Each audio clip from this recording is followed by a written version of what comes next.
because this religion shit is kind of getting on my nerves. Right? I swear to God.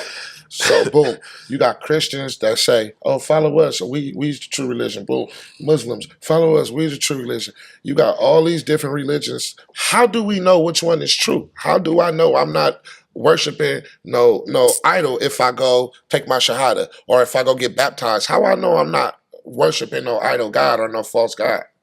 I say all of them have a common thread, right? What do they have in common? A higher power, Well, that and the golden rule: treat people how you want to be treated. right? You understand me? They all fall on that single tenet. No matter what book you read from, they all have that common thread.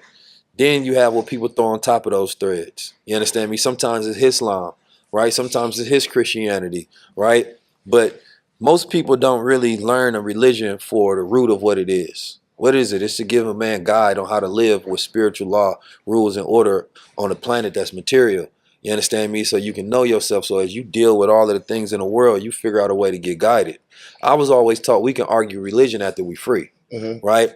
You never go see me arguing with nobody about Christianity, about Buddhism, about the Bhagavad Gita, about whatever the hell you want to believe in and follow, because we ain't even free. What slaves look like arguing on the plantation about who's God? Right. They should be focused on the plan to get towards freedom, right? So, well, black people in America, if you believe in a higher power, you have to know that God wants you to do better than your circumstances right now.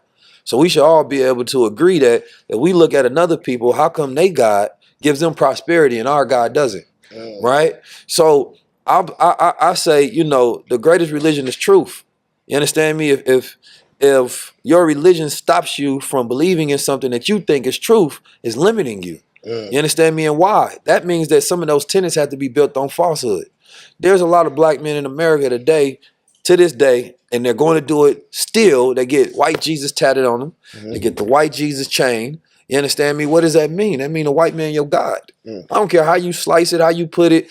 That features that you put on there comes from a white family, right, that decided that they want their son to be the image of God. And we worship that to this day, right? So when you know yourself, you understand me? And that's why we teach the black man, we teach you, you are God, right? We are, you know, gods in the house of the Most High, right? We're not the God. I ain't create everything on the planet, but I don't need to argue with you about religion. Right? Because if I was also taught a good Christian is a good Muslim, right? If you study the story of Jesus, the way he prayed like a Muslim. The way he lived like a Muslim, right? He prostrated, he did salats, right? He never said he was a Christian. It's a way of life. He never said, I follow this religion. He just showed you how he lived. Right. So that's why I was taught that Islam is a way of life, not a religion, right? If you live, you show me a person that's living good and doing good. That's a Muslim to me, right? If that person goes their whole life and they living good, not even their whole life, but you know, the abundance of their life, living good, doing good, helping others, they're following the golden rule of every religion on the planet Earth. Treat people how you want to be treated. You understand me? So you can say whatever you want to about how they customize and who they decided, but most of it comes from where we grow up from. Right? If we had a different set of parents, lived in a different country, we'd probably be a different religion. What would it have in common to make you a better person?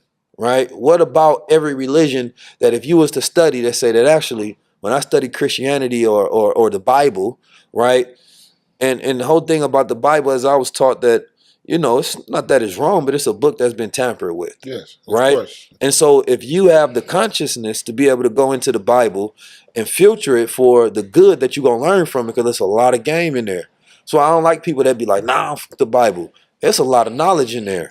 Right? And that's some high level game. That's going to give you some of those secrets you can utilize to unlock. But what was it about Christ energy? It was never about religion, right? Like I'm going on my Jesus year this year. You understand me? And that Christ energy is different. That's when you locked into consciousness. That's when you always living in that way. He was a revolutionary, if anything. He was flipping over tables. He was telling people what they had to do. He was going against everything. So if you consider yourself to be a Christian, then how come you don't live with that Christ energy? Right? If you consider yourself to be a black Muslim, shit, move as Malcolm did. Move as the Honorable Minister Louis Farrakhan or Elijah Muhammad. Move like that then.